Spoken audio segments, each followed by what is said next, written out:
पढ़ते हैं अगला क्वेश्चन, बहुत बढ़िया दिया हुआ बेटा हमारे पास। Next question, an aqueous solution of colourless metal sulphate. एक मेटल सल्फेट है, कलरलेस है, उसका aqueous solution sulphate M gives a white PPT.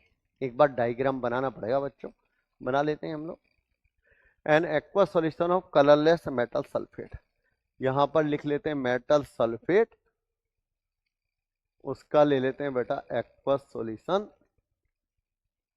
ठीक है। M gives white PPT with NH4OH, इसे ले लेते हैं बेटा M white PPT with NH4OH।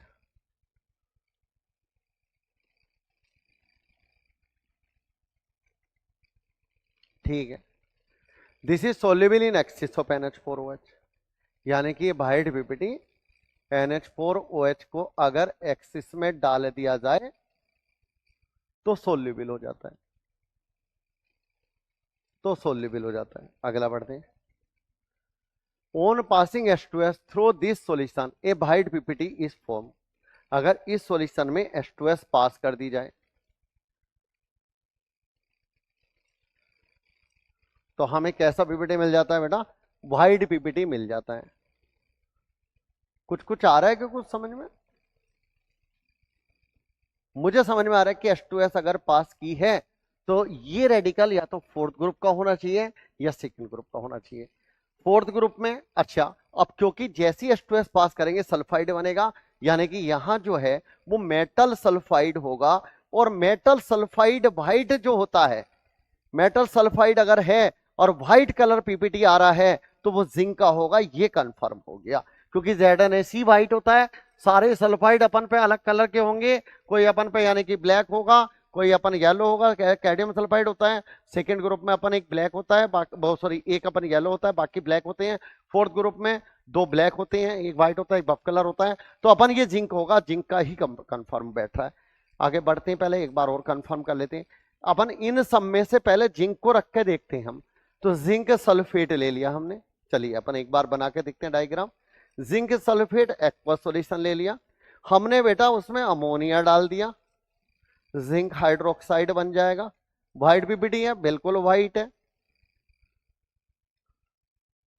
क्या हम NH4OH एक्सिस में डाल दें तो जिंक का कॉम्प्लेक्स बन जाएगा,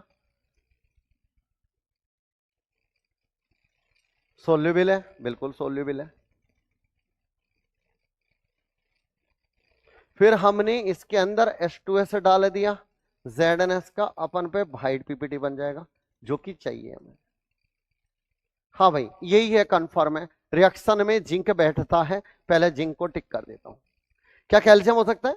कैल्शियम सल्फेट ले लिया, अमोनिया के साथ में जिंक कैल्शियम हाइड्रोक्साइड बनेगा, बट अमोनिया के एक्सेस में सोल्यूबल नहीं होगा। कैल्शियम अवॉइड करेंगे हम लोग, कैल्शियम अवॉइड करेंगे। क्या बेरियम होगा? नहीं, जब कैल्शियम नहीं है तो बेरियम नहीं है, क्योंकि एक ही ग्रुप के हैं। अपन आगे बढ़ते हैं हम।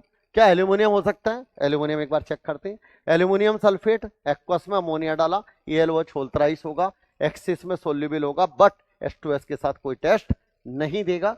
Al2H3 अपन प्रेसिपिटेट आउट नहीं होता, ये अपन थर्ड ग्रुप का है, ये प्रेसिपिटेट नहीं होगा। अपन ये भी नहीं होगा, फिफ्थ ग्रुप का है, यहां पर फिफ्थ ग्रुप है, ये अपन थर्ड ग्रुप है, और ये फोर्थ ग्रुप है। फोर्थ ग्रुप में H2S हमारे पास ग्रुप रिएजेंट होता है। फोर्थ ग्रुप के जो रेडिकल हैं वो H2S से प्रेसिपिटेट होते हैं, और अपन ZnS प्रेसिपिटेट होगा, इसलिए zinc is the right answer. तो दो तरीके से मैंने बताया, लैंग्वेज की रिएक्शंस पढ़ के ही बता दिया। कॉन्सेप्ट क्या है हमारा? टेस्ट ऑफ जिंक +2 आयन पढ़ करके जाए, जिंक +2 आयन। बस हो गया है, बढ़ते हैं हम अगले क्वेश्चंस पे। नेक्स्ट क्वेश्चंस पे हम लोग स्टडी कर रहे हैं, नेक्स्ट क्वेश्चन को पढ़ रहे हैं। स्टार्ट करते हैं बच्चों, देख लीजिए आप लोग।